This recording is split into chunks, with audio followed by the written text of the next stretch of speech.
Halo,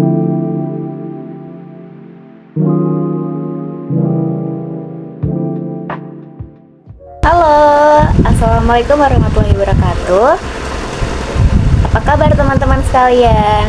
Semoga dalam keadaan sehat dan semangat menjalani kehidupan yang membahagiakan. Sebelum itu, perkenalkan, saya Alfia Zahra dari Prodi Pendidikan Sosiologi kelas A dengan NIM 14056240007. Nah, kali ini aku akan membahas salah satu kasus dari, nggak kasus juga sih, aku lebih ke mereview salah satu film yang udah aku tonton, yang kebetulan aku lumayan suka sama filmnya juga, karena menurut aku nih beda nih filmnya dari yang lain.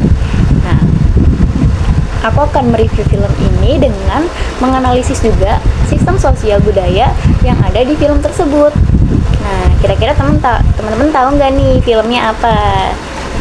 Oke, jadi mungkin karena mempersingkat waktu juga, kita akan bahas film mengenai Racun Sangga, santet pemisah rumah tangga. Nah, kira-kira teman-teman udah ada yang nonton belum? Kalau misalnya belum nonton, aku harus warning karena ini pasti akan banyak spoiler dari aku, terutama karena sejujurnya ini film sangat menarik banget. Jadi sayang banget kalau misalnya teman-teman gak nonton, karena film ini juga sempat viral. Nah,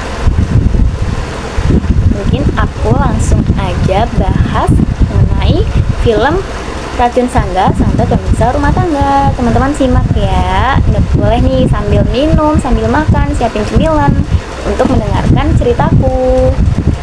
Nah, jadi film Racun Sangga, santet pemisah rumah tangga itu diangkat dari tweet viral yang ditulis akun @gustigina yang menceritakan tentang cobaan gaib yang dilalui oleh Andi dan Maya, seorang suami istri yang baru saja menikah dan mereka tuh ta'aruf. Nah, awalnya tuh pernikahannya nih ya normal-normal aja gitu kan, tapi si suami itu mendapatkan berbagai gangguan tak masuk akal, kayak hal-hal mistis yang tiba-tiba tuh terjadi dalam hidupnya dia semenjak dia menikah gitu loh. Kayak dia jadi dapat gangguan, halusinasi, bahkan dia tuh tidur juga nggak tenang gitu. Setiap malamnya tuh selalu ada bayangan-bayangan ataupun kayak pendengaran bisikan-bisikan gitu. Bahkan dia juga sampai kena penyakit kulit yang menggerogoti tubuhnya tanpa alasan. Bahkan mereka ini juga udah berobat ke medis, berobat ke psikiater, dan pokoknya berobat ke hal-hal yang sewajarnya gitu lah ya, kayak yang harusnya tuh mendapatkan diagnosa tapi nggak ada diagnosa sama sekali gitu. Kayak Andi tuh didiagnosa baik-baik aja gitu. Nah, tentu saja ini tuh hal yang aneh kan buat istrinya, karena kayak separah itu tuh hal cobaan yang diterima mereka, padahal si istrinya juga ini lagi hamil anak mereka. Nah, karena si istrinya resah, istrinya ini tuh cari-cari nih kira-kira dia nanya nih ke teman-temannya, kira-kira ada nggak ya yang bisa bantu kayak orang pintar gitu ya. Nah, usut punya usut, rupanya si Andi ini, sang suami, terkena santet bernama Racun Sangga yang bertujuan untuk memisahkan rumah tangganya dengan Maya. Nah, kenapa sih bisa kena Racun Sangga? Karena ada rasa sakit hati dari seseorang di masa lalu yang menjadi alasan dikirimnya santet ini kepada Andi. Nah,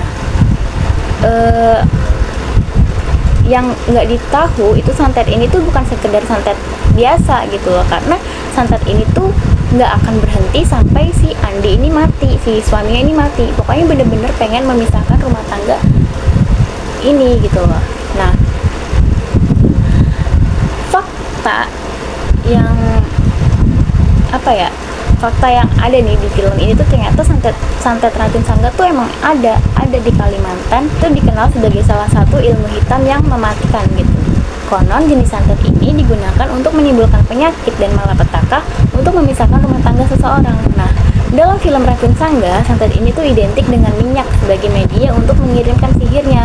Nah, kalau misalnya teman-teman menonton filmnya, itu di scene awal mereka menikah menikah dan pindah rumah itu si Andi ini menginjak karpet keset gitu, dan kesetnya itu berlumuran minyak. Nah,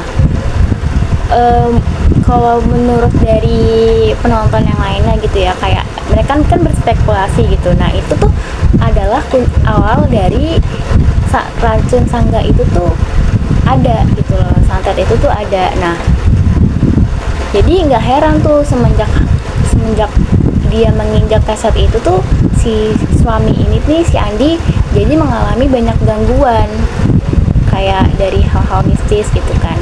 Nah, kalau misalnya dilihat dari jurnal penelitian tahun 2016 nih ya, udah lama banget, ada yang namanya judulnya Poisons and Antidotes Among the Taman of West Kalimantan, Indonesia oleh J.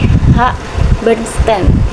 Nah, di Kalimantan emang sih ada sejumlah tanaman yang menghasilkan minyak yang bermanfaat sebagai racun dan obat gitu kan, poisons and antidotes. Tanaman-tanaman ini tuh dikenal dengan nama, salah satunya adalah sakang dan sangga. Nah, sakang ini itu diketahui menghasilkan minyak racun yang dapat mencelakai seorang, sementara sangga adalah penawar dari racun sangkang. Jika penelitian Bernstein ini dijadikan basis ilmiah, maka kemungkinan besar santet yang dimaksud dalam film racun sangga ini berasal dari minyak sangkang. Nah, karena dalam film itu ada scene dimana diceritakan bahwa Andi itu dapat sembuh dengan meminum racikan daun sangga. Nah, fakta lainnya yang menarik saya untuk membahas film ini sebagai sistem sosial dan budaya di Indonesia itu terletak di ritual Baharagu. Nah, dalam film Andi ini pernah sembuh dari santet racun sangga karena ritual Baharagu. Namun, apakah benar ritual ini tuh bisa menyembuhkan santet? Nah, dilansir dari buku studi kasus ritual penyembuhan Baharagu Dayak Paramasan Pegunungan Maratus oleh Muhammad Ansari dan Ristia Widi Endahyani, ritual Baharagu itu termasuk ke dalam salah satu ritual dalam upacara Babalian. Nah, upacara Babalian ini adalah upacara adat yang dipimpin oleh salah satu atau beberapa balian. Balian ini artinya tuh dukun ya. Nah, upacara ini tuh dipraktikkan oleh suku Dayak Paramasan di Kabupaten Banjar. Nah, ritual Baharagu disebut juga sebagai upacara penyembuhan. Nah, pada praktik aslinya, ritual Baharagu ini lekat dengan penggunaan ramuan-ramuan Helbar. Ritual ini diketahui bisa menyembuhkan beberapa penyakit.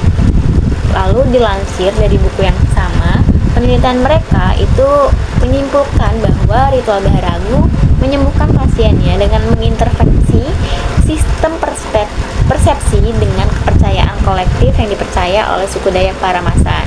Intervensi pada sistem persepsi ini kemudian mempengaruhi respon otak pasiennya sehingga berdampak pada kondisi biologis dan penyakit yang diderita pasien.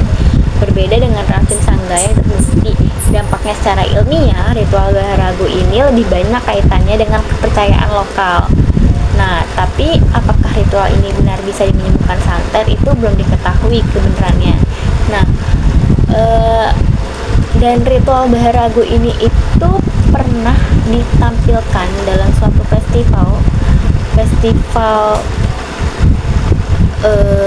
Banjar tahun 2018 di Bundaran HI, di mana festival ini tuh dilaksanakan selama 3 hari mulai 29 Juni 2018 hingga 1 Juli 2018. Jadi di sini tuh di festival ini tuh menyajikan ragam kebudayaan dan kesenian khas Banjar dan Dayak Maratus.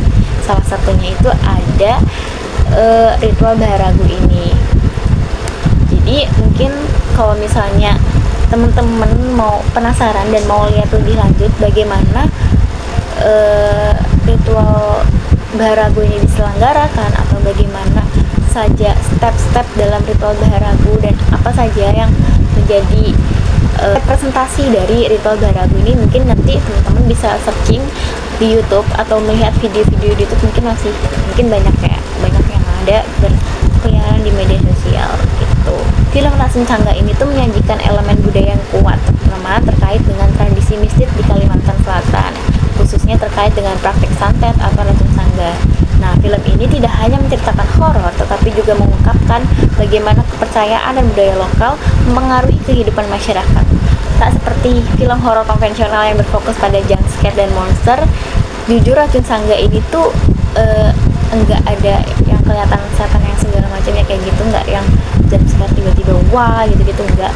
Lebih kayak slow burn yang kayak pelan-pelan, kayak dari backsoundnya, dari yang suasananya tuh mencekam, jadi kita kesugesti nih kalau bener-bener kalau di situ tuh bener-bener horor gitu dong. Jadi Racun Sangga ini lebih memilih untuk menyayat lewat suasana. Ketegangan itu dibangun perlahan, dan ketika puncaknya tiba, penonton sudah tenggelam dalam rasa takut yang tak hanya berasal dari dunia lain, tapi juga dari kenyataan. Lebih dari sekedar hiburan, film ini mengajak penonton merefleksikan betapa tipis batas antara kepercayaan, trauma, dan gangguan nyata dalam kehidupan rumah tangga. Jadi nggak sekedar budaya yang dikemas dalam film horor ini, tetapi juga kehidupan sosial dari mulai keluarganya si Maya yang sangat-sangat sangat-sangat suportif gitu, sangat-sangat cemara dan sangat-sangat agamis gitu ya, sangat-sangat